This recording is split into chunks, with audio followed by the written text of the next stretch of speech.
안녕하세요 여러분들 또 일주일 새로운 일주일 시작한대요. 오늘은 같이 와서 얘기하도록 하겠습니다. 예. So welcome to the start of another one new week. 오늘은 그 아주 예쁜 Bosphorus Straits에 와서 얘기하는 건데 여러분도 오늘 또 어떻게 지내셨어요? So how's your Mondays, the new week, and yeah, just here at the Bosphorus Straits. Once again, starting my new week with a refreshing sea breeze and seagulls on this very cold, rainy morning here in Istanbul. 6 degrees Celsius. As you can see, it's been raining, but according to the forecast, the rain should have stopped for the day, so that's why I dare to come all the way out here. It's a great weather for me, nice and cloudy, no sun. The sun is probably somewhere out here. This is the east side. That's the east side, the Asian side of Istanbul. So the sun is probably somewhere here right now. No, somewhere maybe here. So 10:30. So probably here. So how's your week? How's your new week? Good morning, Sally. Hello. Wow, Sally. Where are you? Where are you right now? Thanks for coming on today, Sally. How's your new week? How's your Monday morning so far? Oh, it's quite cold out here. 6 degrees Celsius. Actually, 6 degrees Celsius shouldn't be this cold, but because of the rain, the humidity is high. So, wow, hands are freezing. Sally, working.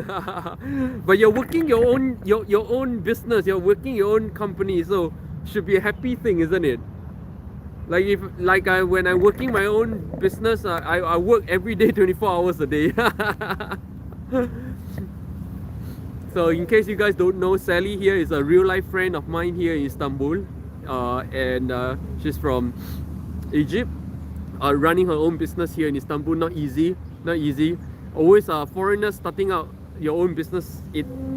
Like starting out your own business in your own home country is hard enough. Now try doing that in a foreign country where you don't even know the language, you don't even know the culture. So people like Sally here is very, very, very amazing, very inspirational people. And she's a YouTuber as well. Do check out her channel by clicking on her profile right here. And wow, a lot of people on early today, huh? Sally, yes, I'm happy but tired. But tired, good tired, you know. There's good tired and then there's bad tired. That's good tired right there. That's the kind of tired you go around boasting about. Isn't it? Oh, I'm so tired, but actually inside you're, oh, I'm so happy. I'm doing some things you guys not doing, isn't it? Sally, oh, thank you so much. No.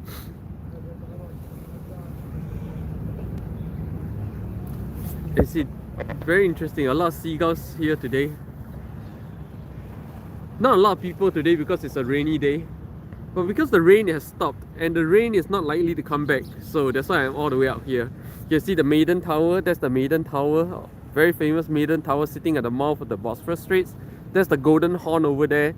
And most Asians would know all these things. Most Asians don't know what's the Golden Horn, don't even know what's the Bosphorus Straits. Like for most Asian people, this part of the world is like on another planet, to be honest. It feels like that way, you know. And oh, Nurin Khan, welcome. Good morning, Limpeh and everyone. Not much of everyone yet. But today, it's a Monday morning here in Istanbul. Rainy Monday morning, 6 degrees Celsius. Quite cold, actually, quite cold because of the rain. Actually, 6 degrees Celsius is nothing. But this rain makes it feels like 0 degrees Celsius. Starting the week to the sound of ferry, to the sound of breaking waves, to the sound of seagulls in the air. That's the Asia side of Istanbul. We're on the Europe side, or the western side of Istanbul. Or rather, that's the rest of Turkey. And this is the little bit of Turkey sticking into Europe. Yeah. For those of you who don't know, right? Like this strait here, it divides the Europe side of Istanbul from the rest of Turkey. That's the rest of Turkey right there. That's not just the Asia side of Istanbul. That's the rest of Turkey. This side, this little side here, is the only side, only little bit of Turkey that's in Europe right here. Nurintan, nice peaceful view. Yeah. Oh, and welcome Rihan. Welcome. Rihan from India. Welcome. And today we're out here at the Bosphorus Straits, starting the week out nice and peaceful. And good morning, Astro Boy. Wow, all my usual crew is back. And welcome. Today is a very cold morning, 6 degrees Celsius this morning. Rainy day. You see still all wet. But the rain has stopped, and I checked the forecast, it's not likely to come back again. So nice cloudy day for me to come all the way out here to the Bosphorus Straits. Not a lot of people around because it's been raining and it's very cold. 6 degrees Celsius in the rain, after the rain feels like 0 degrees Celsius. Astro Boy, looks like you're feeling better. Yeah, much better. If I'm not better, I wouldn't be out here. I love myself too much to torture myself. I love myself too much to torture myself over a job, a work, a commitment. Okay, I always come first. If I don't feel well, I'll drop any form of work or job or commitment. Those things are secondary. I take care of myself first. So if you see me out here, 100%, I'm at the level of energy where I can take care of other things over taking care of myself. But you can see the ordeal has left a lot of marks. Yeah, the ordeal has made the past 2 weeks ordeal has made my wrinkles a lot more obvious. Maybe because of a lack of calories, I haven't been eating a lot. Yeah, you see, more obvious today. After 1 whole week of torture.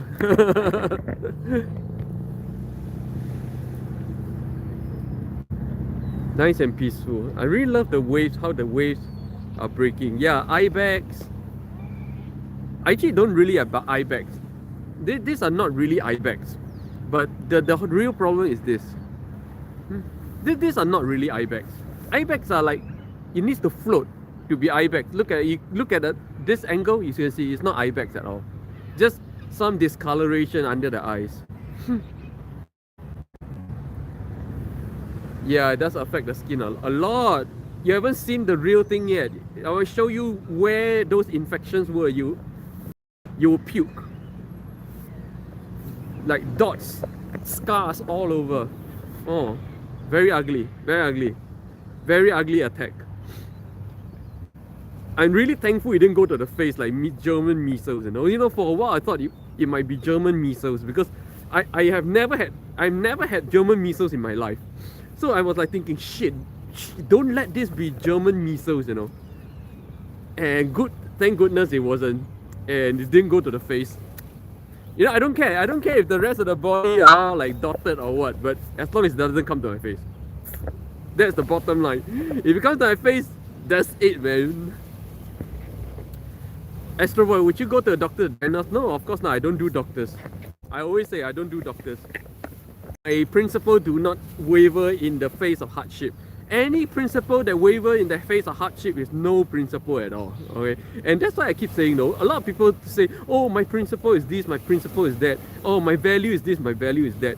But when I observe their life over a longer period of time, I see them drop all these things in the face of hardship more again and again. So to me, right, honestly, most people have no values, and no principles and no beliefs. Honestly, they will drop it in the face of hardship. Anything you can drop in the face of hardship is no belief, it's no principle at all. Even in the face of torture, there are people who can hold fast. Even in the face of torture, there are people who would rather die than to drop what they believe, Those are real beliefs. But what I see in everyday life, most normal people has no beliefs, okay? Just accept it that way. Because if you accept the fact that you have actually no beliefs and no principles, you'll be free. You'll be much freer than if you hold on to something you think is your principle, but when it comes to a crunch, you pretty much just drop it. And then you have been holding on to it for nothing, honestly. This is what I observe in a lot of people, yeah? that most people do not accept the fact that they don't have real principles. Oh, but it's not a bad thing, you know. Not having principles is not a bad thing. You're free to do anything and to believe in anything and to adapt to anything in life. You can flow with life. Why do you need some kind of principle to hold you back, right? For me, like you see, my principle of not going to a doctor is something that holds me back, isn't it? It's something where I'm suffering, but I'm holding back.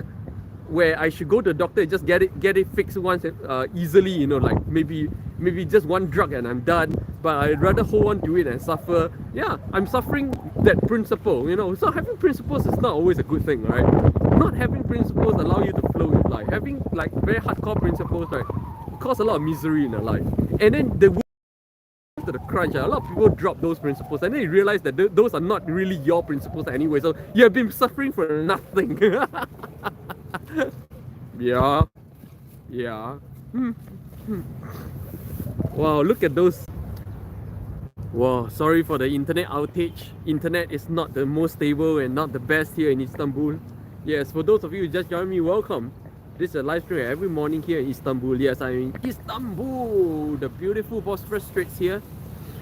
Istanbul is Turkey. In case you guys don't know where Istanbul is, yeah, there are people who don't know. Okay. This is a live stream every morning. Hopefully every morning. Sometimes I don't do it. I bring you guys to a different location or place here in Istanbul, discover something about Istanbul, and then basically chit chat about anything and everything about life. It happens 10:30 a.m. hopefully every day. Okay. Sometimes earlier, sometimes later, depending on what time I wake up. Right. And if you enjoy my live stream, help me by clicking the like button. And wow, today we got a great view of the Hagia Sophia here, the Acropolis of Old Constantinople. Oh, that's the Hagia Sophia, or the Acropolis of Constantinople, right there. Oh, and good morning, Crystal Moon. Good morning, Crystal Moon from Churchill, New Zealand. Today we're at the Bosphorus Strait. Great, beautiful weather today. The rain just stopped. Very cold morning, 6 degrees Celsius here in Istanbul. You can tell the weather is bad by the waves. Look at how violent the waves are coming in here. This, in Navy terms, we call this like sea state. This is actually not that violent. This is about sea state 1.5. But this kind of sea, it's you get this kind of sea state when you know it's going to rain or it has rained. Basically, the weather is not the greatest. Like this. It's like sea state 1.5.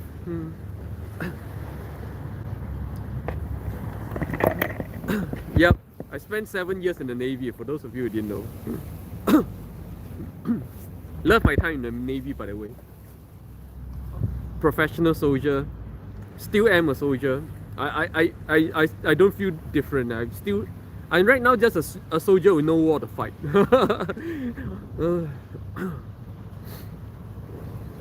And pretty much too old to fight. No, not too old to fight. Fighting has nothing to do with age, but too old to fight effectively the way I used to, the way I'm trained to. Okay. Anyone can fight. You pick up a stick, you can fight. Yeah.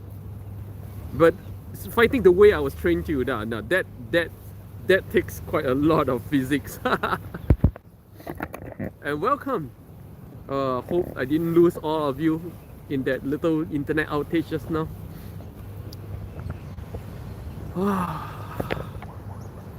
The very peaceful morning here in Istanbul. Great way to start a Monday though. Then later in the afternoon, for me, the war starts in the options market.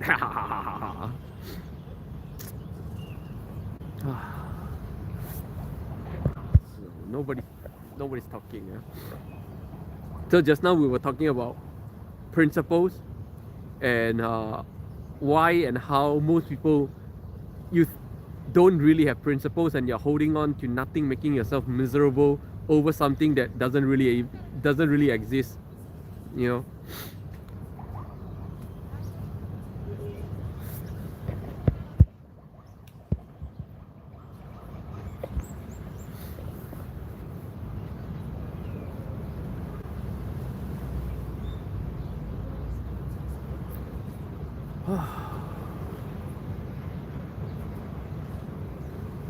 A lot of cars on the street today.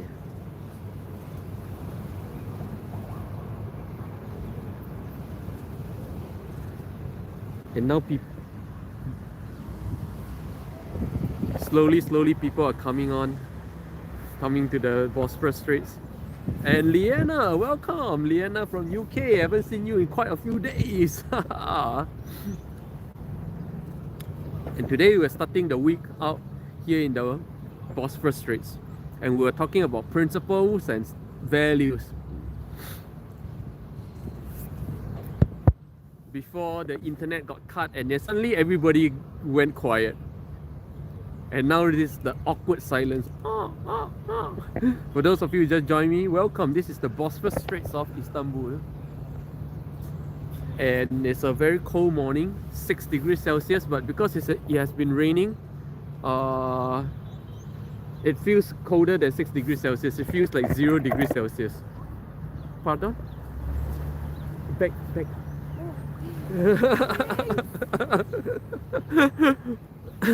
Her bag is open. Like wide open. She just had to like trip and stuff will fall out, that kind of open. Okay. Liana, I've been hungover. Okay. Liana, takes me days to recover now. Oh.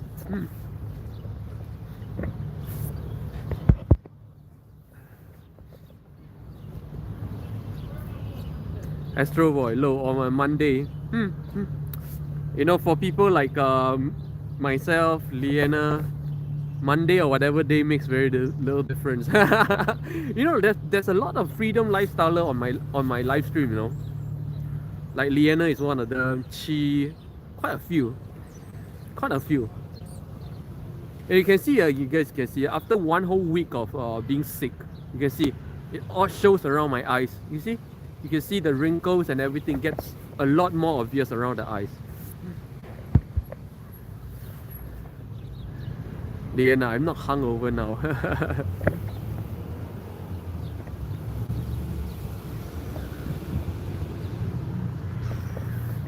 Quiet Monday morning. People are at work, students are in school. There's very few people around. This is my favorite weather, by the way. Full cloudy, no sun at all, and not raining. But it's quite cold, 6 degrees Celsius. And because it's super humid after the rain, it feels more like 0 degrees Celsius and my hands are freezing over. So maybe after a while, we'll go to the cafe and then grab a coffee. Let's take a look.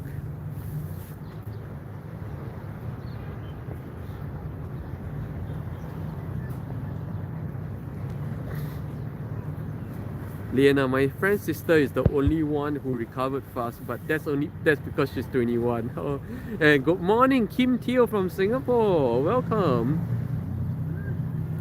Here I am, a peaceful, cold morning by the Bosphorus Straits.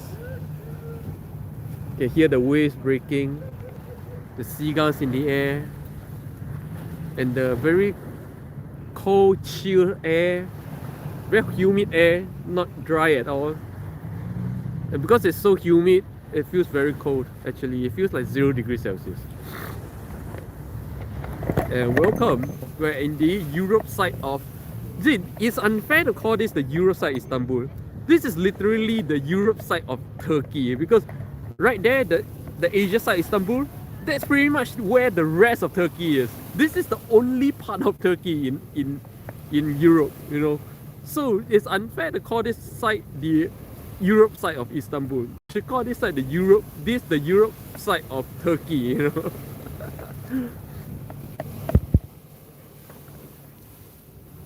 And good morning. How's your all your weeks? How's your Mondays? How was a Monday in Singapore? And for those of you in America, how's your Sunday? How's your weekends? Oh, that ferry looks very skinny and tall. You know, like ferries like this won't survive I say won't survive sea state 3.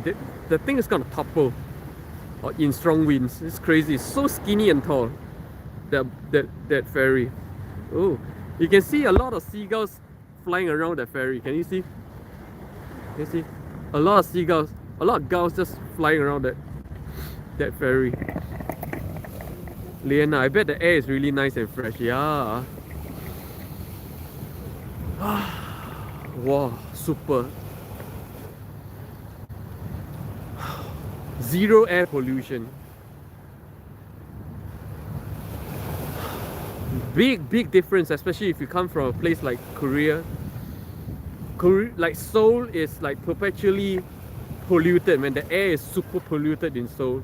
But here, I don't even remember what air pollution is like anymore. After spending 1 year and 4 months, it's been 1 year and 4 months here in Istanbul. After 1 year and 4 months here in Turkey, I don't know what air pollution is anymore. Can't even remember the smoke. You know, in Seoul of Korea, if you just do this, and then the air smells smoky, actually. Smoky, like barbecue air. But here, it's like drinking soda. Nice, cold and crisp soda air. There is barbecue air. Pretty much everywhere else in China is barbecue air as well. Oh, strangely, New York air is good. Strangely.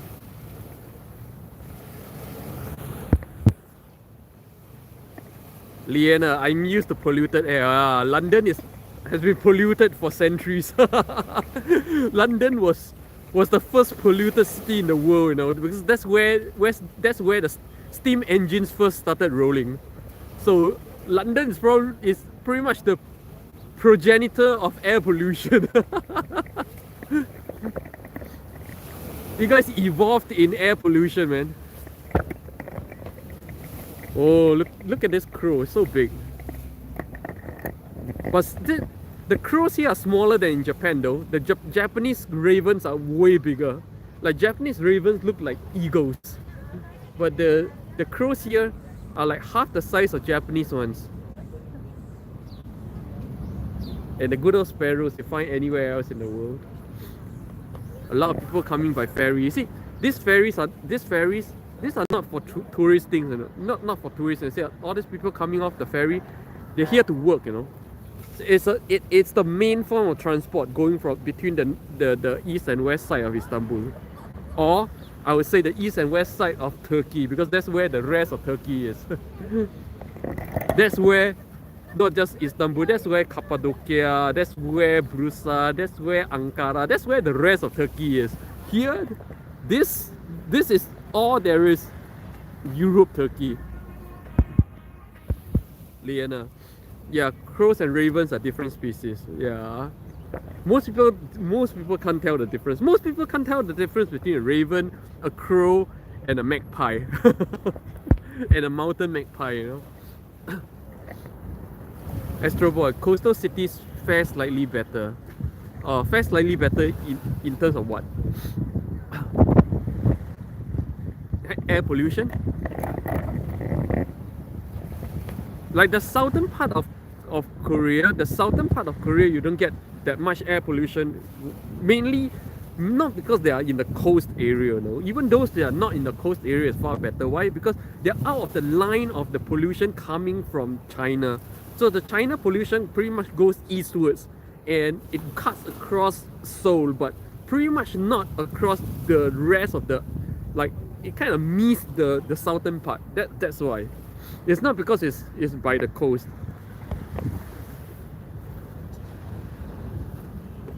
The pigeons. Pigeons at Istanbul are not afraid of humans, you know. You can hear the sound? Can you hear the sound?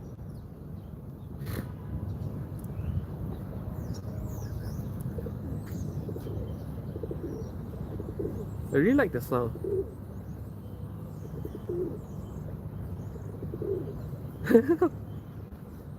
They look delicious.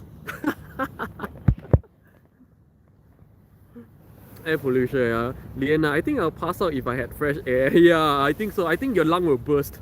Liana, your lung will burst if you have fresh air. Fresh air is poison to you. You know, like one of these RPG games that I played, Divinity, Original Sin 2, where the undeads, you know, if you give them healing potions, they die. But if you give them potion, you give them poison, they rejuvenate. Yeah, you're an undead right now, Liana. You need the poison. You cannot have healing potions.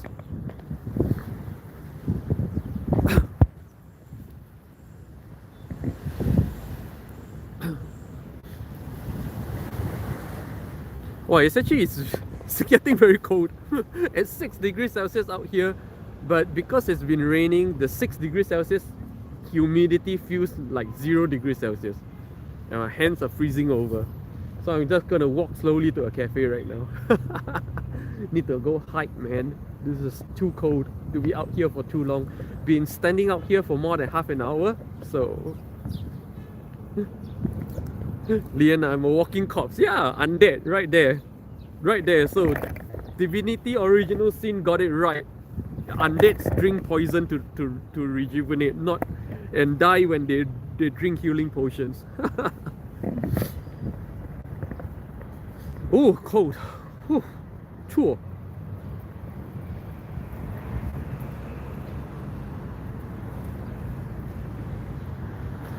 이렇게 추웠을지 몰라.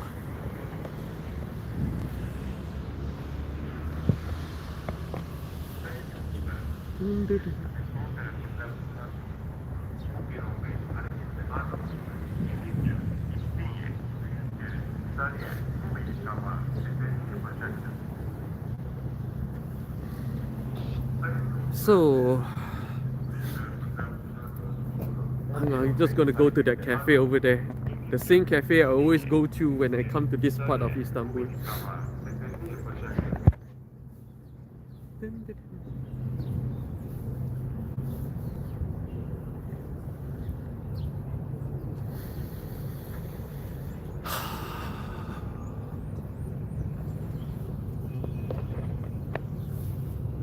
Look at the crows.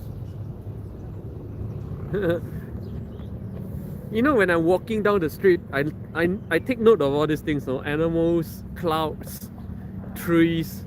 But you know, most people when they walk down the streets, right, they don't even know how they walk down the streets. They don't even know if they pass by a silverback gorilla. Yeah. Like that level of disconnect from reality and that level of disconnect from nature, that's the thing spirituality is trying to resolve, you know, the disconnect. That's why I keep saying, you know, spirituality is the hard science of reality. Spirituality is the practice to make you become aware of reality from moment to moment, every moment of your life. Being aware of reality is what? I'm aware this person just passed me by, the person is wearing this and that, you know, and how many cats pass by, how many ravens pass by, how many trees pass by, how's the weather, how's the clouds, how's the wind, how's everything, like, you know what's going on. That's the reality.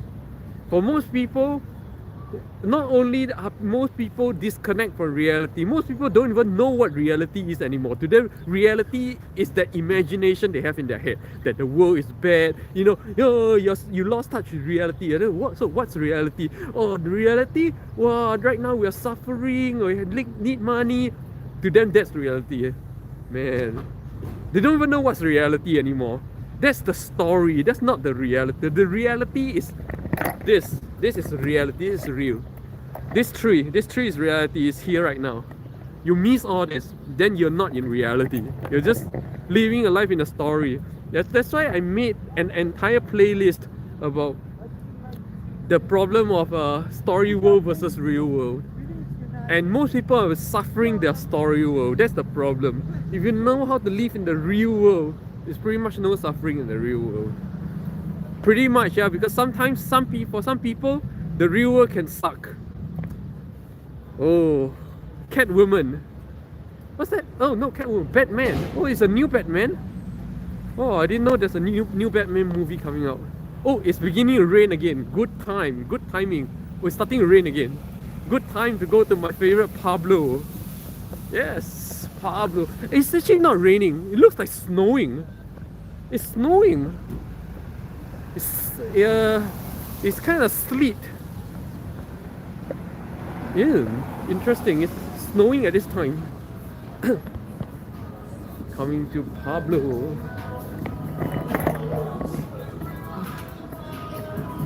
Chickeness pool. Oh, günaydın. Oh, double shot Americano. And oh, this is new. Whoa, this is very extreme looking. Whoa, okay, we're gonna have one of this. Oh, guys, this is new. I've never seen this before. Hazelnuts on top of something called that looks like a brownie. Hazelnut brownie. Today I'm gonna have this. This looks very, very unique.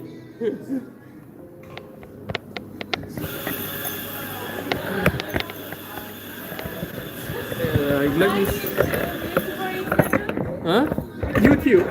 YouTube live streaming. Hello. I'm gonna have to pay first. Here in this cafe, we all pay first.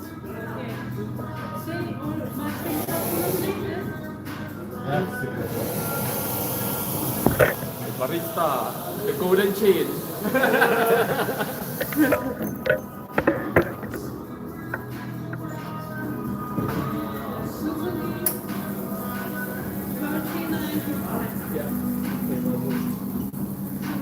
Man, a double shot Americano with a brownie only 39 lira. This place is awesome cheap. Awesome cheap. Like this combination usually is in the area of 50 lira in most places, but here 35 lira is crazy. 35 lira is like what? $2 US? It's crazy. The price here is crazy. I love this cafe. Nice environment, good price. I'm gonna grab myself a seat.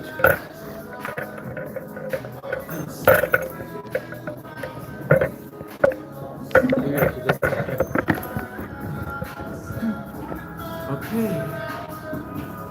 Oh.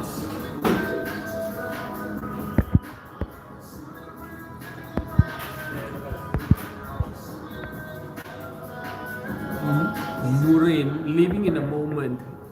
You know, Nurin, the irony of this saying is this. Everybody say, oh, we need to learn to live in the moment, right? Yes, Nurin? Everybody say, we need to learn to live in the moment, yes or no?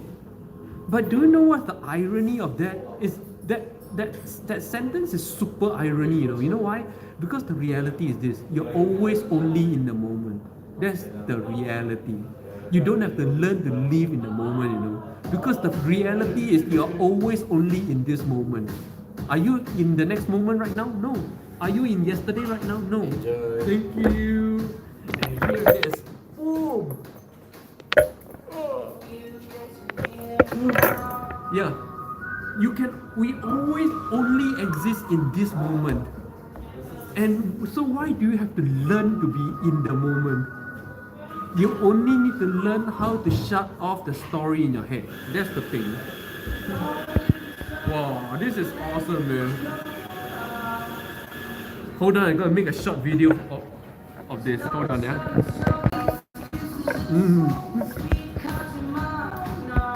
You know all these short videos right now on my channel, these short videos are really like inky mana. People love to watch my short videos of me eating stuff, of street animals.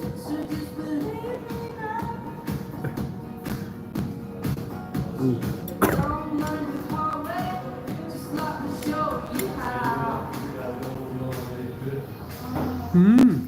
Oh, I really love the crunchy nut on top. The crunchiness of the nut goes so well with the brownie.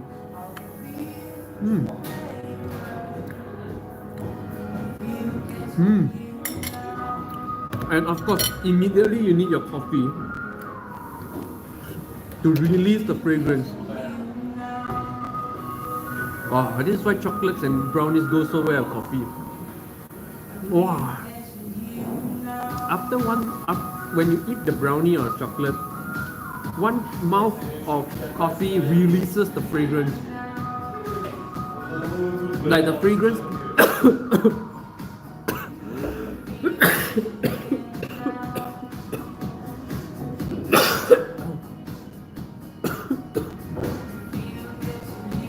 The nut.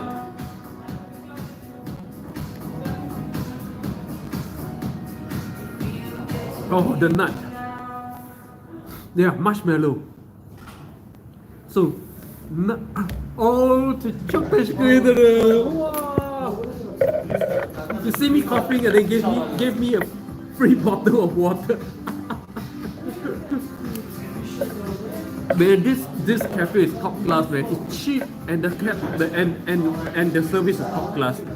Like there was once when I was here, in front of the camera, I actually spilled my coffee and broke the cup. And they gave me a free one for free, the whole thing for free, and they cleared up the whole thing for free. I even broke the cup, it came in.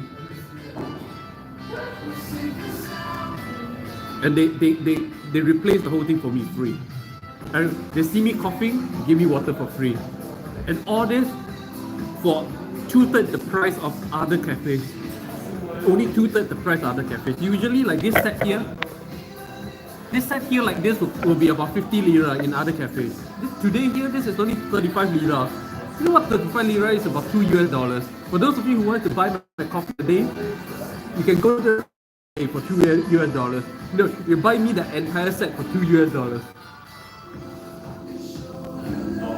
Or that 1.5 pounds. Liana. I remember when that happened. Yeah, you guys were watching, right? It was here.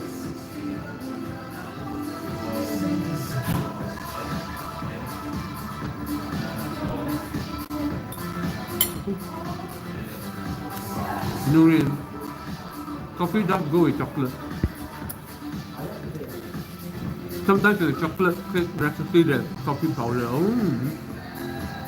No, it's normally brew coffee, not coffee powder.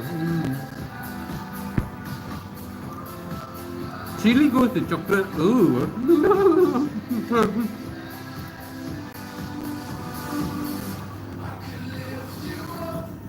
But I really need to eat more. Now, over the past 1 week of being sick, right? You can see why all the lines starts coming out, because eating too little. When you lose the fats under the skin, the wrinkles starts to show. You know, gotta eat more. So every time I recover from an attack like this, it's my permission to eat. I just eat any nonsense.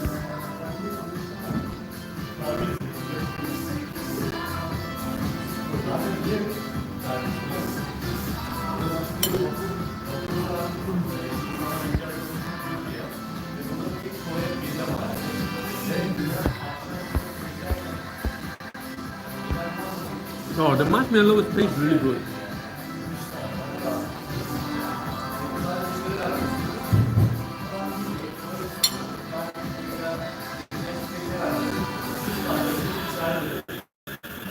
Wow, chocolate with coffee, the flavor just explodes.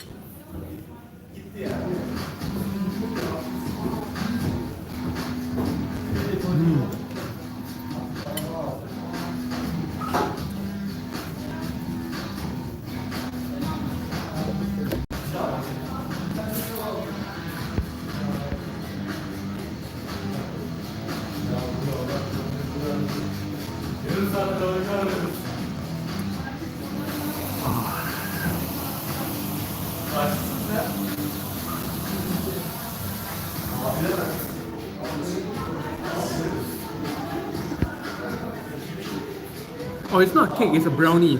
It's a brownie. It's a brownie with hazelnuts on top and marshmallow in the middle. Very extreme.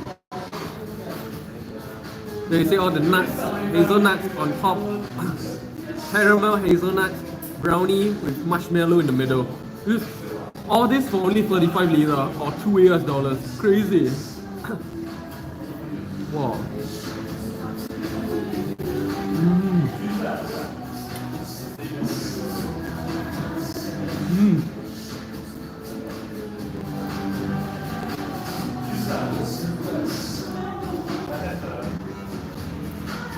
You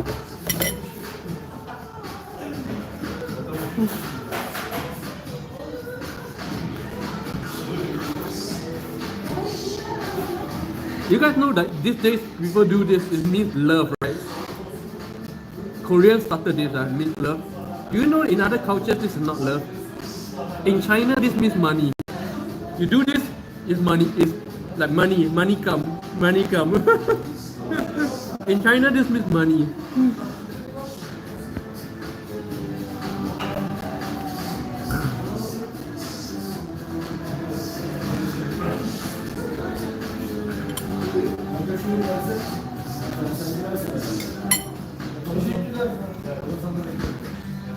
So just now we were saying like, Lian, well, I do love money. I do love money. Money does a lot of things. To me, money is just a fun number game.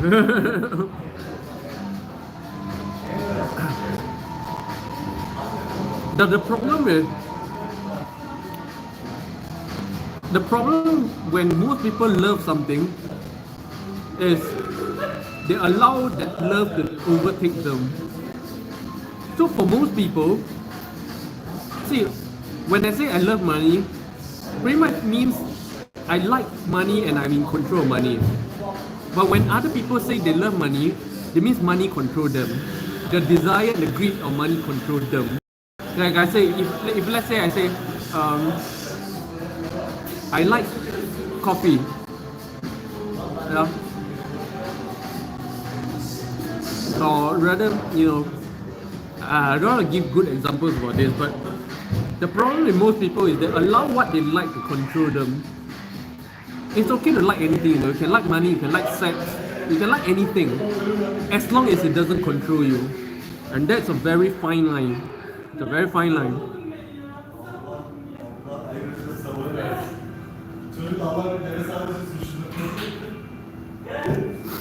Everyone loves money. Actually, not really, I find that not everybody loves money. I find that most people love what they are. Okay, I find that when it comes to the love for money, right, it's a bell curve, I find that in the one extreme 20% of people, they love money so much, they only love money for money's sake. Okay, these are the problem people. And then the middle 60% are people who like money for what money does. It means they don't really love money. They love what they can do with money, which is the healthy part. And then the final 20% that just flat out they hate money. There are people like that. They hate money and they don't care not having anything. Okay, that's the final 20%. So when it comes to money, I find that there are these three kinds of people, For me, I like what I can do with money. I'm not in love with money. I love what I can do with money. Yeah, I belong to the middle 60%.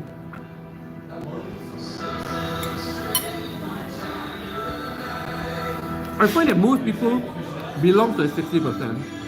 You think you love money, but you actually love what you can do with the money more than the money. I've never had a lot of money, but it doesn't bother me. PC, I love money when it funds my passion and freedom. Yeah, we all belong to the 60%. Most people are like that. Most people like money for what you can do with money. But then there is the 20% that are just plain addicted to money. Yeah, there are people like that. Liana, I love money for groceries. Durian plant. That's a good point. I can't let the boyfriend control me too much. What point? What point?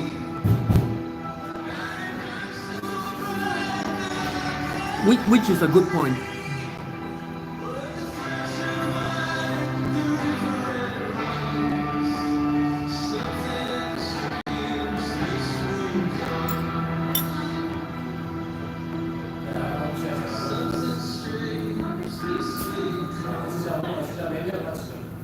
Love for boyfriend. There are some girls, right? Their love for boyfriend, right? is the other extreme, yeah? Where they pretty much allow themselves to be controlled by the boyfriend over anything. And girls like that tends to attract what we call predators. Predators, you know.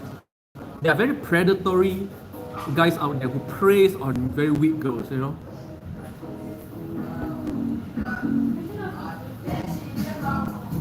He's here. If not, I need to be humiliated to get the money.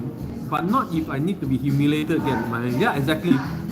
So yeah, that's why I say most people belong to the 60%. You learn what you can do with the money more than the money itself. That's why you will not suffer for money. You know, in order to get money, you won't suffer humiliation. You won't put yourself in that situation because your love is not for money itself. You like what you can do with the money, but you don't care to go the extra mile for the money. It's 60% of the people. Yeah, I used to be like that. I had to dramatically change to stop attracting those bad guys. Yeah, there you go.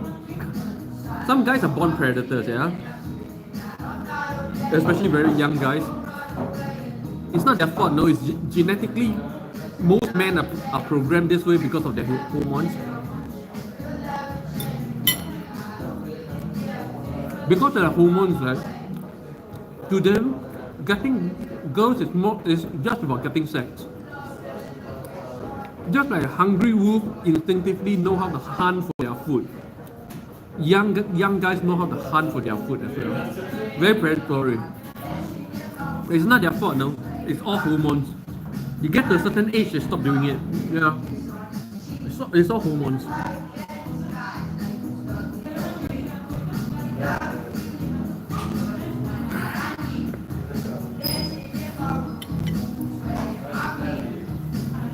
And then why girls attract those kind of guys? The need to be accepted.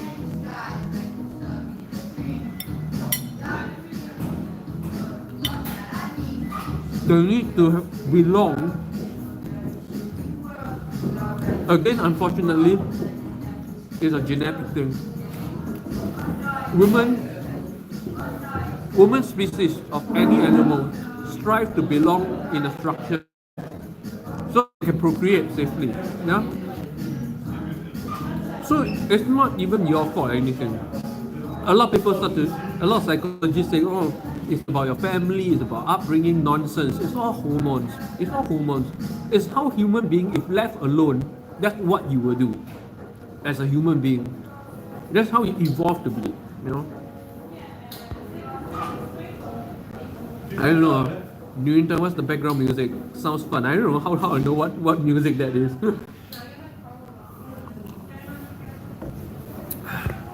Liana. No, unfortunately for me, it was older men. Oh, some older men are predatory as well. For the same reason, most men who have not fully, like I explained yesterday, if you hold back your hormones, if you hold back your instincts and hormones, they will find expression in other ways. I find a lot of guys holding back their natural hormones in their early 20s, and then so when they get older, they become perverts. A lot of these perverts, if you examine their life, they were prim and proper all their life. They score well in school. You know, they were like mommy's pet and teacher's pets. But when in their 30s, they are secretly perverts. Yeah. You cannot hold back, you know. Human beings, you have to flow with life. You have to flow with the expression of your hormonic urges and your instincts in a safe and what do you call it? In a safe and responsible way, I would say. But you cannot hold back. You cannot hold back your urges, and because they always find expression in some other way. They never go away.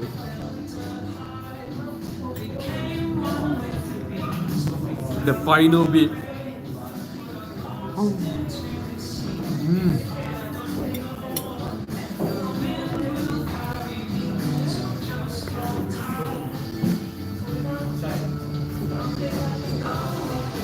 Yeah, no, you just described so many guys I've been with.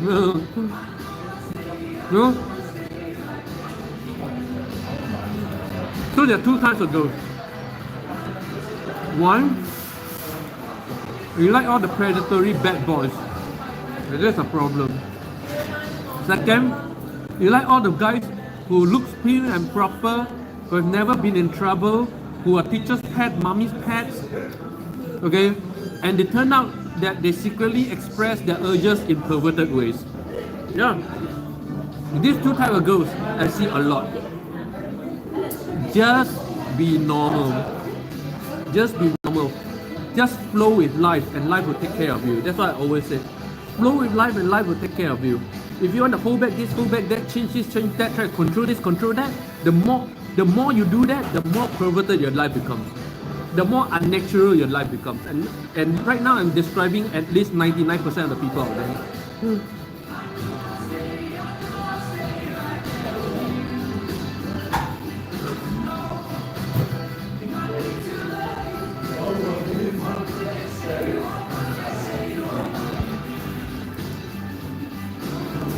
Liana, yeah, the overly innocent guys trick me, yeah.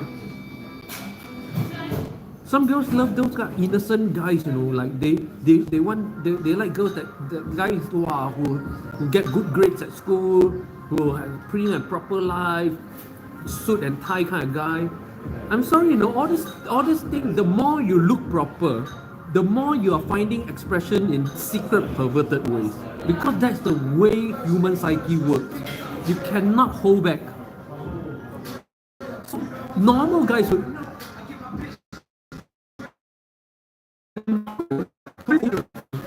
you won't try to look like a bad boy. You will let that look very normal, have very normal life, and then everything will be very balanced out.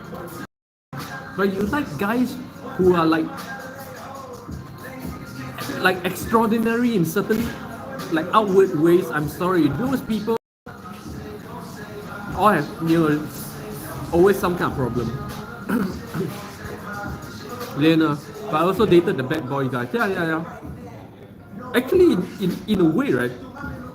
I think the young bad boy type, right, is actually way psychologically, mentally healthier than the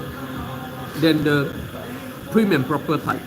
The prim and proper type, right? They find secret expressions which are usually very perverted. Those are even more dangerous. At least the bad boys, they're giving expression, free expression to their hormonic urges, and it comes and they flow with it. After that, the thing goes away after a while, and then life goes on. It keeps flowing. Nothing perverted, nothing crazy. But overly prim and proper guys, right? They hold back too much. When you hold back too much, you hold back all these things. Like I always say, you can never hold back your hormonic or instinct. You cannot hold back being human. When you try to hold back being human, those things find expression in other ways. That's the problem. And in today's society where everybody is judged by moral standards, those expressions become secret. They secretly express these things, and things done in secret are usually very perverted. Yeah?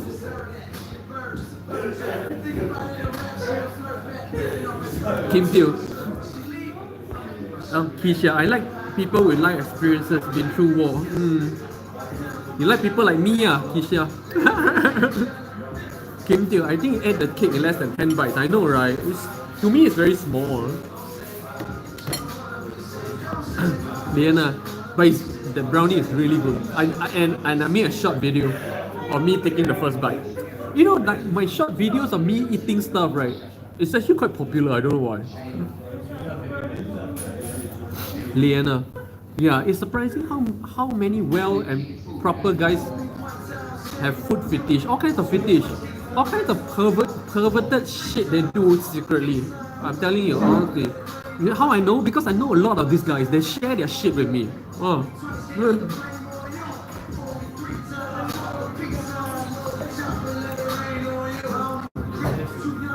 Yeah, food phobia. Food fetish is like the least of the kind of thing, okay? When you hold back too much, you start to find expression in very perverted ways. In fact, you know, like I see a lot of bad boys in my when I was younger. Those bad boys right now they're older and they live really good lives, and they're older and they're finding expressions which are appropriate for their age and their hormonic levels, and they are amazing people. Yeah, honestly, just the whole thing is learn to flow with your humanity. Learn to flow as a human. Meaning, all your hormones, all your urges, you have to find expression naturally. Not in a destructive way, but a safe and responsible way. Because the more you hold back, the more they find expression in other ways. Like some people, they try to quit sex and they end up smoking more. What's the point then? Some people, they want to quit smoking, they end up having more sex.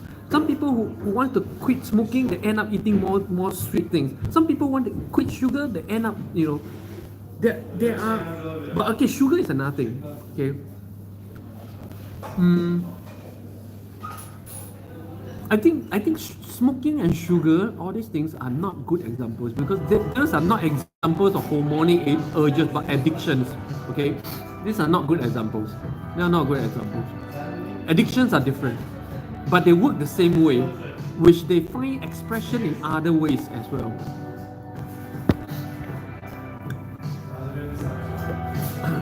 Food repulsed me.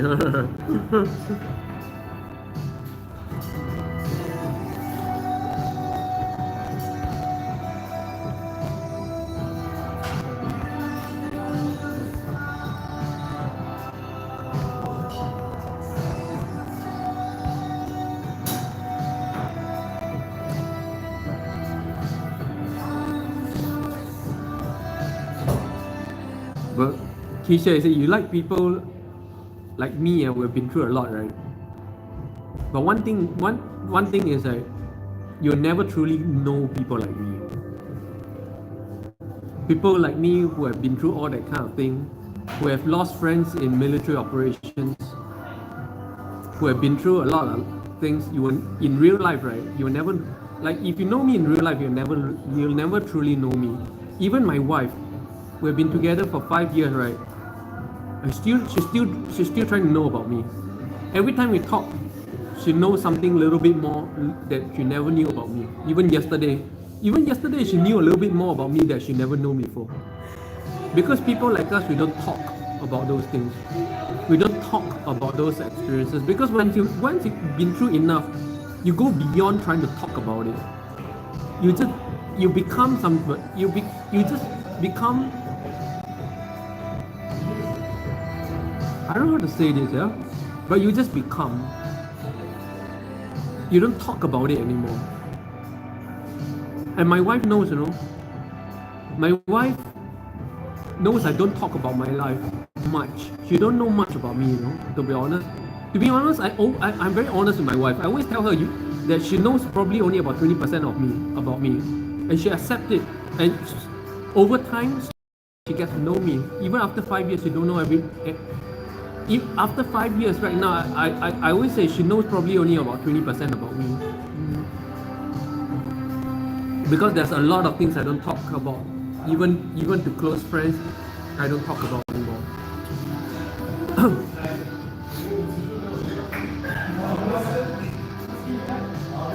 So even as close as my wife, she's pretty much my best friend and my only friend, to be honest. I still keep telling her she knows only about 20% about me, to be honest. People like me, we just don't let people. It's not that we don't let people in. It's just that we don't. Those things, we simply stop talking about it. That's all. It's not like talking about it is bad or sad or thing like that. No. For some people, they're like certain degree of PTSD, they really cannot talk about it. Yeah. But to me there are certain things which, even if I say, people who have never been through the same thing will never understand. So what's the point? So I don't talk about those things. I don't make an identity of those things. I only talk about it if it's meaningful and meaningful exchange between people having the same experiences. To people without the same experiences, I don't talk about it as a way to, as a bragging right or something like that. You know, I just simply don't talk about those things anymore. Keisha, you don't need to know everything. It's the vibe. That's why I keep saying no. I always think my wife is quite amazing. She dares to like someone she barely knows, and still barely knows. But then again, the knowing is the story. So again, you know, we're back to the point of reality versus the story. She knows the real me, the reality. She knows every part of me, the real me, my actions, my behavior. She just don't know the story. Okay? So what is more important? The reality is more important than the story. And she focuses on the reality, which is the good thing.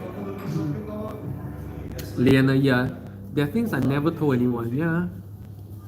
Keisha, that is the excitement.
I'm actually quite surprised. On my live stream, nobody talks about the Ukraine crisis. Yeah? It's like the big thing in the world right now. But on my live stream, nobody talks about it. Yeah, it's very interesting. I think this is a very interesting phenomenon that my viewers don't talk about world events like this. Very interesting. Liana, there are some things I just don't want to know about partners, especially if it's not relevant. And the thing about stories is just this. They're just stories.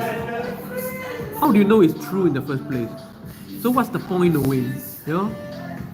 Most stories are fabricated in your own head, you know. Everybody fabricates their own history. You know how I know this? Because when I was younger, and then I would say something about myself, and then my mom would always cut in and say, no, you're wrong, that wasn't how it happened. My mom would tell a completely different version of my story. And I know, damn, we don't know our own stories. We are always and consistently fabricating stories in our own head about ourselves. So what you think about, so which means that the story in anyone's head is largely irrelevant. It's largely fake. Because if you get their mother beside them, listening to what they say, their mother will cut in and say, no, that's not how it happened. 100%. 100%. Liana, I brought Ukraine up a while ago once. Oh. Liana, I have partners who have asked how many people I've been with. How is that even relevant? You know, guys, I don't understand why guys ask that kind of question, no? So what if you say 1 or 10? How do you verify all these things? You say 1, is it the truth? You say 10, is that the truth? So what if it's the truth? So what if it's not? Yeah? I don't understand guys who ask this question. So anyone, guys here, any guys watching, if you have ever asked your girlfriend how many other men they have been with, can you please share with me what's your thinking and why do you ask such a question? Can we share? Because even as a man, I never understood the relevance of that question. I've never asked the question. I never knew why people ask the question. I know people ask the question. I never know why. And there are some girls who ask me how many girlfriends I've had before as well. I don't understand the reason for this question. If you have ever asked this question, can you share your thinking behind the question? Elena, exactly. I don't understand why it's important. He's here. Yes, people judge. Judge what? Liana, they get upset if it's more than they have. Oh, really? Really? Is that the thinking? Come on, guys. You guys who have ever asked that question, I've never asked this question in my life, by the way. Those who have ever asked this question, can you share your thinking?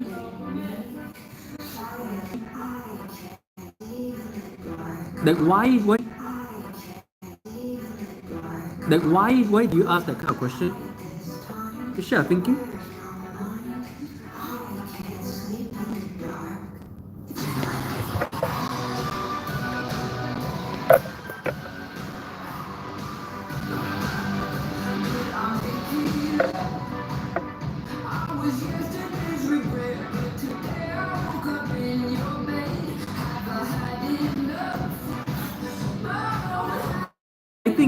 In fact, I tend to think that at least if you're a guy, right, you've never had let's say you're a guy in your 30s and you and a girl and you ask that if you're a girl, if you're a lady and you're asking a guy in their 30s how many girlfriends you have ever had, and he says never, you need to be very careful.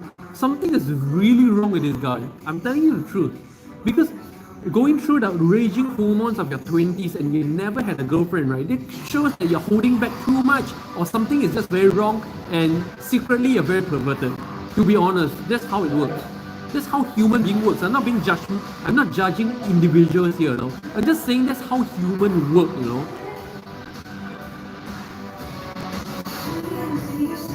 Liana, also because I mix black guys always assume I've been with men. So what? So what if you have been with black men?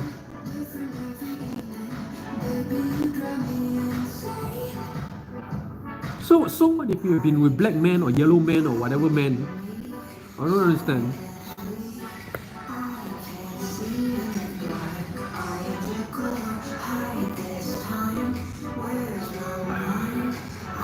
In the end of the day, we're all mixed, okay? We're all mixed.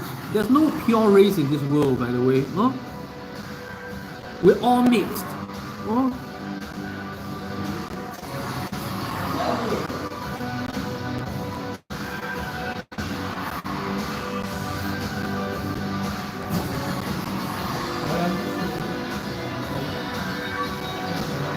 Even like what you call Chinese, what you call Korean, what you call Japanese are all a full cocktail of different genetic origin, So to me, right, there's no such thing as a genetic difference between human beings. There's only cultural differences. There's only the language you speak and what you believe in and what food you eat. That's all, Other than that, we're all the same, honestly, genetically. Stereotypes, I don't understand the stereotypes either. I don't know what stereotypes people are looking at in society. I've never framed.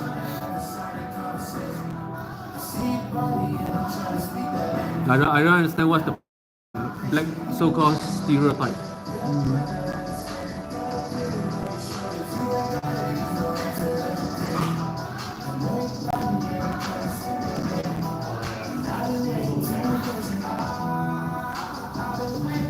In fact, right, if you look at the worst serial killers in the world, the top 10 serial killers who have very pervertly and mercilessly butchered and eaten people, they're mainly white,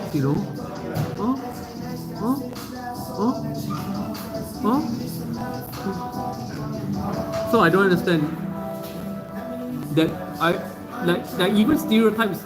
We talk about stereotypes, they got it all like way out of fact. I think people just need to look at realities and look at facts more. Liana, I don't know, I'm not a man. Yeah, I don't understand. I don't understand a lot of this kind of common socially accepted bullshit, because I've never fully integrated in any society, so I'm not too sure. So that's a good thing, I don't know what are the socially accepted bullshit in the world, to be honest.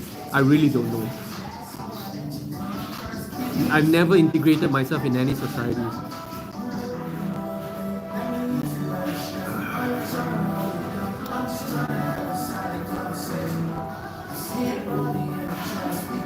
So pretty much I'm an outcast. Yeah? I'm an outcast. A happy outcast. Happily outcasted.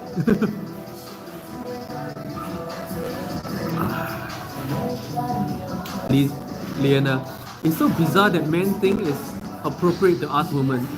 Do men think it's appropriate to ask women? The man here on our channel is not expressing a view. So come on, man. Shed some light on this issue, guys. I'm a guy, but I don't know this thinking either. Any guys here wants to shed some light on this kind of thinking?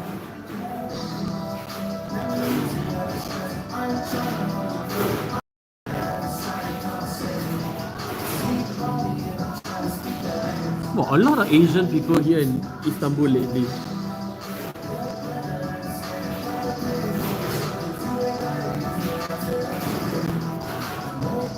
I'm hoping men on this channel don't behave that way. I don't know. The thing is, I don't understand the behavior. I don't know the behavior, so I can't say they should or should not because I don't understand that behavior. I need to understand the motivations and the reasons before I can say if they should or should not behave that way. Up to this point of time, I'm not hoping men on this channel don't behave that way at all. Up to this point of time, I still think it's natural to behave that. I know it's kind of unnatural. I'm trying to understand why. Until I know why, I won't stop anyone doing it. Astro Boy, it doesn't come out until it does. What does it mean? What does it mean that it doesn't come out until it does? What does that mean?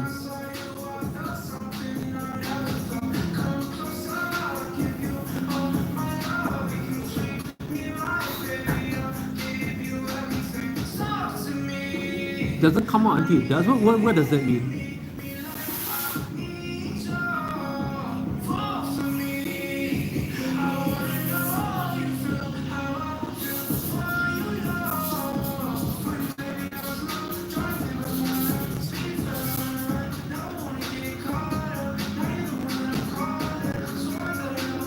He says, is this a new cafe near a neighborhood? No. This is the cafe I always come to by the Bosphorus Straits.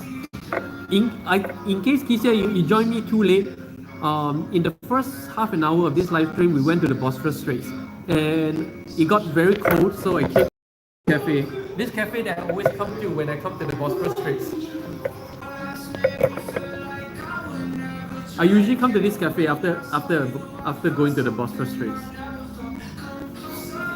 Astro Boy, I think it doesn't come out in normally until you get to know a person you're comfortable enough to ask. Yeah, that's the problem. Why do you feel comfortable enough to ask? Why do you have to ask? What's the thinking behind needing to ask? I never felt it before. I never in my life felt the need to ask something like this, comfortable or not. Yeah, I've never even asked my wife this question before. To me, having to ask this question is as bizarre as asking someone how many dogs have you killed in your life, or how much pork have you eaten in your life. It's as bizarre as that. So I'm trying to understand the reason behind such a bizarre question. It's very to me it's very bizarre. Liana, do you mean inappropriate situation? No, even if there's an appropriate, so-called appropriate situation and you're comfortable, why is the need to ask this question? That's the question. Nurin Tan, maybe men like to compare themselves with other men. Really? Do men like to compare themselves with other men? I never felt it. Okay, again I never felt this. So I'm not sure.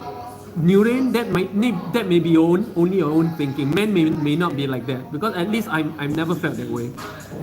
Men, like guys on this channel, do you find yourself comparing yourself with other men a lot? Is it a tendency? Is that a real human thing? Liana, Astro Boy, you should ask all the women you know. Astro Boy, to some people, perhaps sexual history is important.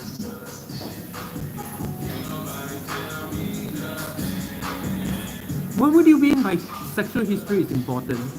Astro Boy, that is quite bizarre. It means you're saying that like guys these days only want to marry want to be with virgins or what? What's the difference with ever having sex once and ever having sex 1,000 times? What's the difference? Nurin, they are competitive. Nurin, I think you may be on to your own thinking right there, you know, because to me, guys and women and men are both competitive. It's not a gender thing. Women are extremely competitive as well. So if men and women are both competitive, it's a human thing. Yeah. To me, it's not a gender thing. It's a human thing. So that doesn't apply only to men. See, right here, you see, right now I'm discovering a lot of wrong thinking, a lot of stereotypical thinking in a lot of people that is nothing to do with reality. You know? It's very strange thinkings. All these are very strange thinking to me. And I even bet these thinkings were handed down to you guys by other sources. Maybe handed to you guys by society or by your parents or what, you know. Because I've been detached from all these things, so I'm not handed down. I'm not have handed down bullshits on me. So if I don't have it, it's probably other people have it because you've been handed it down by other ways. I don't know. I don't know how better to express this. Liana, men seem to want women who aren't virgins but had more partners, but not had more partners than them. So to me, there's two problems with such a thing, you know. Number one, how do you know that the answer is true or not in the first place? Are you going to investigate that person? If you're not going to investigate the person, what is the relevance of the answer? Because you never know if it's true or not in the first place. Second, so what if they had more partners? What changed? It's a real question because I really don't know. Nguyen Tan, yes, I see your point. Yeah. All this stereotypical thinking are very dangerous. There are all boundaries and limitations in our life, you know. It basically clouds how you understand everything around you. It's very dangerous. Then you start to live in a fairy tale world of your own, you know. You're not living in reality anymore if you adopt thinking like this.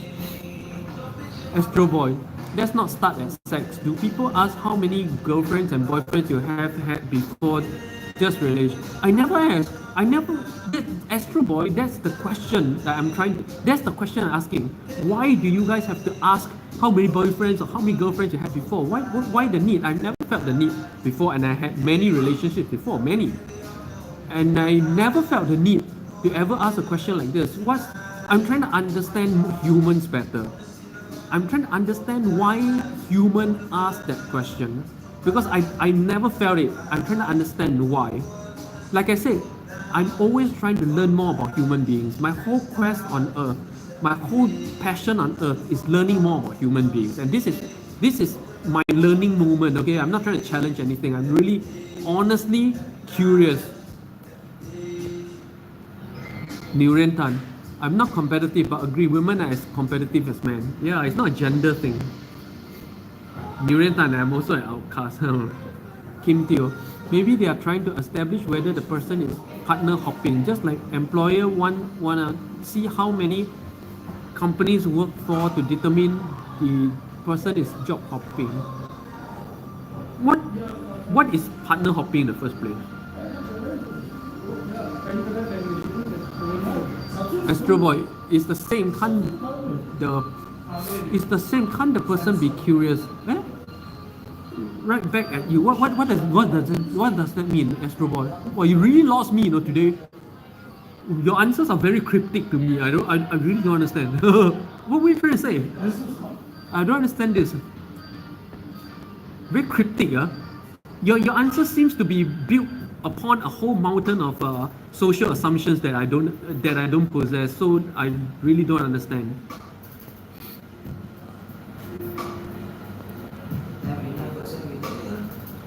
Guys, understand that I do not have any of the social assumptions and social belief that most people have, yeah, because I've never been part of any societies.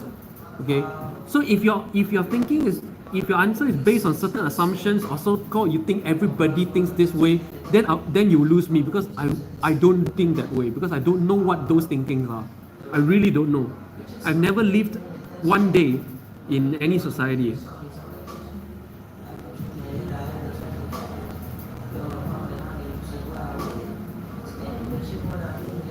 Liana, people who don't get laid doesn't mean they are more likely to be committed. Yeah. So I think the question is like largely very irrelevant, which brings me to suspect that the motivation behind the question is nothing to do with reality. It's nothing to do with establishing factual things, but certain inadequacy within themselves. Meaning is a mental illness. People who ask that kind of question may be mentally sick. That's what I'm trying to say. Help me understand and help me understand this phenomenon. Because up to this point, I think people who ask that kind of question is mentally ill. Yeah. Astro Boy, kind of person be curious about yeah, the thing is, every kind of curiosity comes with a certain motivation. You're curious about something because of something.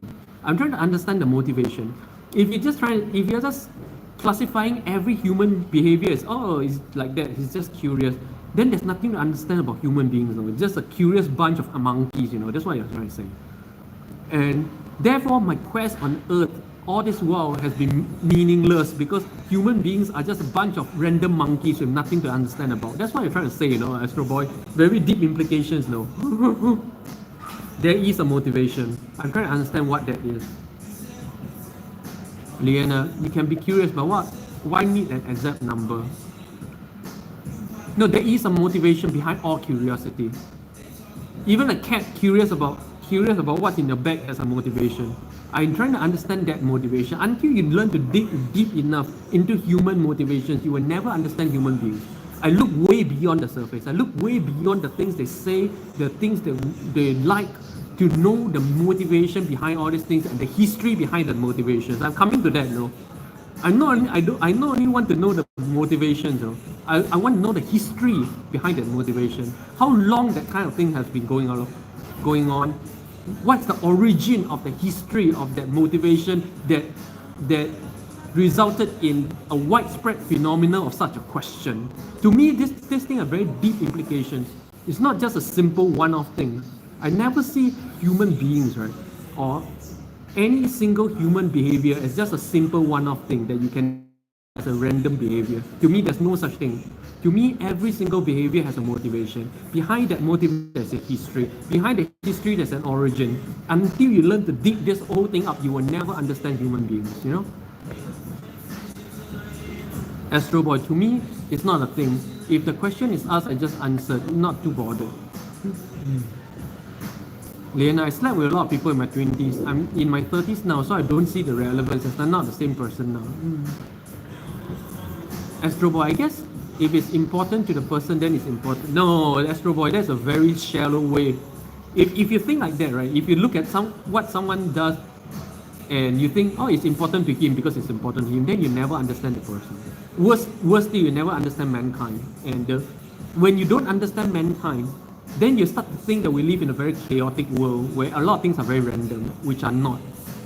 The more I understand about human motivations and behaviors, and the deeper I dig behind all these things, the closer I get to the truth of how universal human behaviors and human motivations are, and how less chaotic things happen in the world. This is how I can tell you last Christmas that 2022 is going to be hell.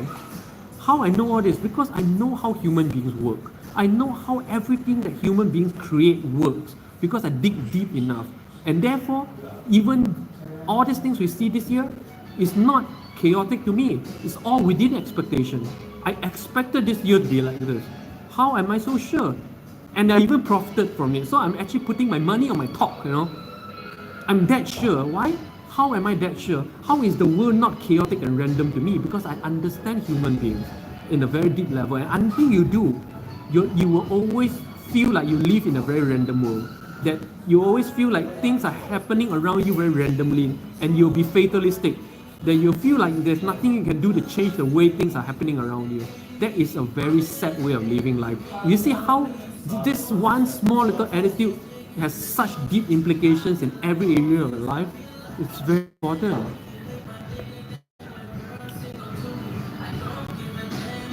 Liana, I answered the question, but it just makes people insecure. Liana, why ask if you're unprepared to hear something you don't like? Exactly. Why ask if you're not prepared to hear something you don't like? So there must be a kind of motivation, a kind of weird thing going on behind. I'm trying to understand what this weird thing is.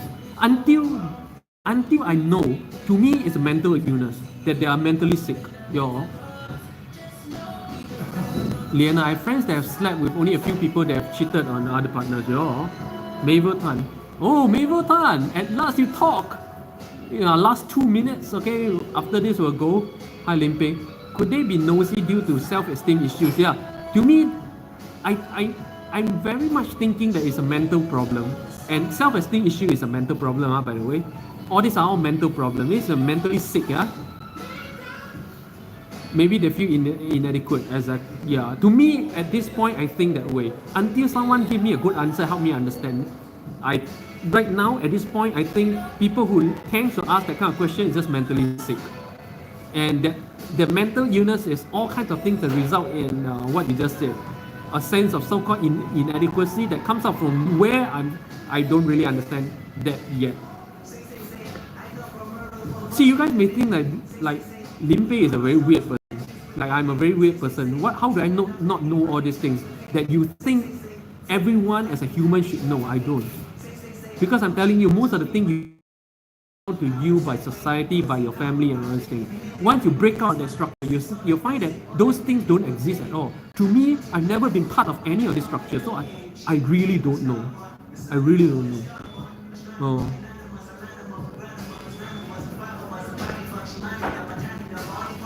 Oh yeah, I really love this conversation. I really love this chit chat.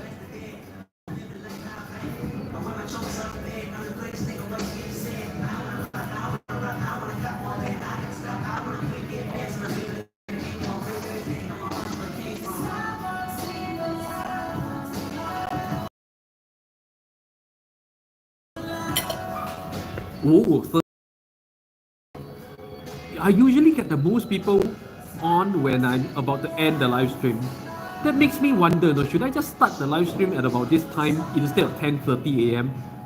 But if I start live stream around this time, it's my lunch time, and it's not time for coffee. I won't have the mood to sit around and chit chat, That's why right now I'm almost about to end.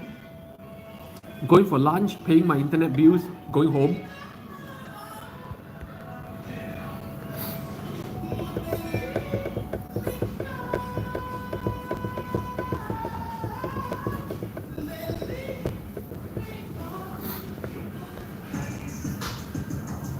Astro Boy, it's contradictory that you're not a part of it, but you want to. Oh no, it's not contradictory. You want to find out because you're not a part of it.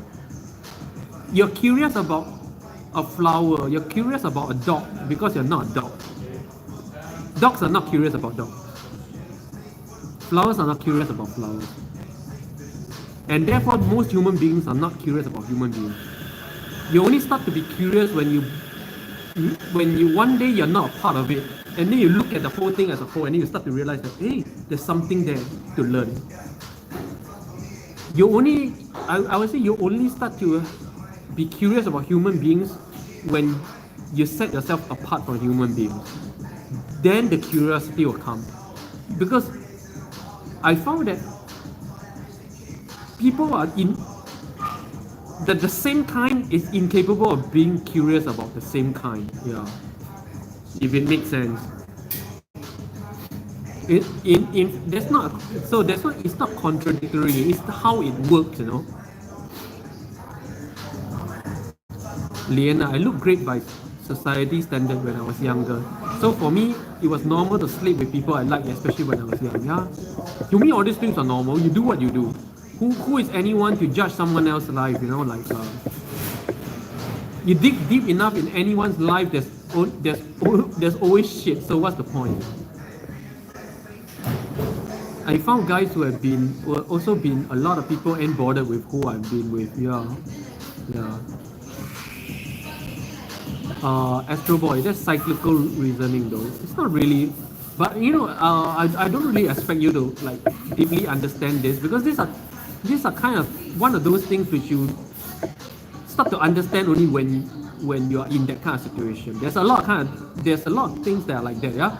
That you only really start to understand when you're in that situation. So, for most people who are not, I don't expect anyone to understand, so it's fine.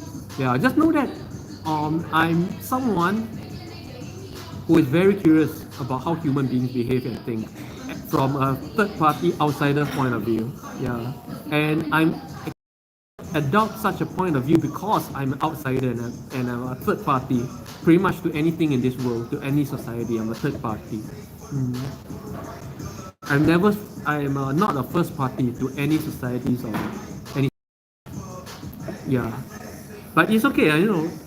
These are one of those things that you only really understand when you're there. Just like I can talk about the military operations that I've ever been through, but nobody will understand. What's the point? Because there are things that you will never understand unless you're really in that situation anyway. So I don't talk about it. I don't expect anyone to understand. Liana, I think people can change a lot over time. People do change a lot over time. In fact, there is no one people identity. What I realize is who you think is you is not even is not even you think is okay. You think you are this person who born here, grew up here, and be here right now doing this thing. Actually, no. To you, the you that you feel is only you in this period of time. That's why if you take a time machine back in time, you meet a younger you, that person will look like and feel like a completely different person with a completely different thinking. So what you understand to be you, right, is not really you, like in entirety. There have been many different people. You have lived many different lifetimes. That's why I keep talking about my past experiences as past lifetimes. Remember, I always mention that certain things I do are how many lifetimes ago, that I lived how many lifetimes before. Okay, you literally live different lifetimes in this one life. You live many different lifetimes as many different completely different person. It's very hard for anyone to have a congruent self-identity over more than maybe 5 years. Yeah. Liana, yes, sometimes I think back and think, wow, I can't imagine being that way now. Yeah. It's very hard for anyone to maintain a congruence or same self-identity for more than 3 to 5 years. Every 3 to 5 years, you pretty much change into a different person, you live a different lifetime. So that's our experience of self is not a continuous process of birth to death. Our experience of self is only within periodical periods of time only. If it makes sense. Most people do not have a congruent experience of life from birth to death at all. Most people, 99.99%. You need a very high level of spiritual attainment, again, for lack of a better term, which releases the information from the subconscious to be able to create and string up a very congruent experience of your life. Until that is true, you will never have a congruent experience of life. Your experience of your life are just periodical episodes of many different people. If it makes sense. Liana, yes, things I thought were boring aren't boring now. Things I find exciting, I find exhausting. Yeah. So this self-identity thing, that's why in every spiritual practice and in every religion, this self-identity is the first thing you have to break or discard. Even in Christianity, that's what in the Bible it means, that every morning you have to die to yourself and take up the cross. It's what it means. You have to discard your self-identity.